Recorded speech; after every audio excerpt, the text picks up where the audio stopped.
proud of my service, but all I could feel was shame. And racism could no longer mask the reality of the occupation. These were people, these were human beings. I've since been plagued by guilt anytime I see an elderly man, like the one who couldn't walk, who we rolled onto a stretcher and told the Iraqi police to take him away. I feel guilt anytime I see a mother with her children, like the one who cried hysterically and screamed that we are worse than Saddam as we forced her from her home. I feel guilt anytime I see a young girl, like the one I grabbed by the arm and dragged into the street. We were told we were fighting terrorists.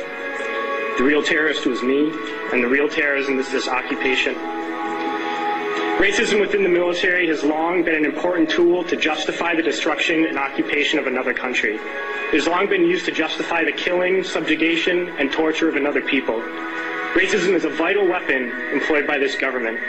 It is a more important weapon than a rifle, a tank, a bomber, or a battleship. It is more destructive than an artillery shell, or a bunker buster, or a Tomahawk missile.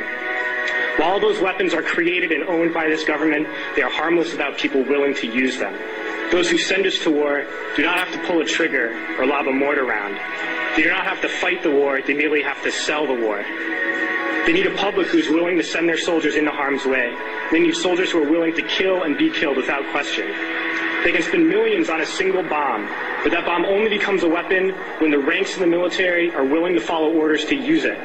They can send every last soldier anywhere on earth, but there will only be a war if soldiers are willing to fight. And the ruling class, the billionaires who profit from human suffering, care only about expanding their wealth, controlling the world economy. Understand that their power lies only in their ability to convince us that war, oppression, and exploitation is in our interest. They understand that their wealth is dependent on their ability to convince the working class to die to control the market of another country. And convincing us to kill and die is based on their ability to make us think that we are somehow superior. Soldiers, sailors, Marines, airmen have nothing to gain from this occupation. The vast majority of people living in the U.S. have nothing to gain from this occupation. In fact, not only do we have nothing to gain, but we suffer more because of it. We lose limbs, endure trauma, and give our lives.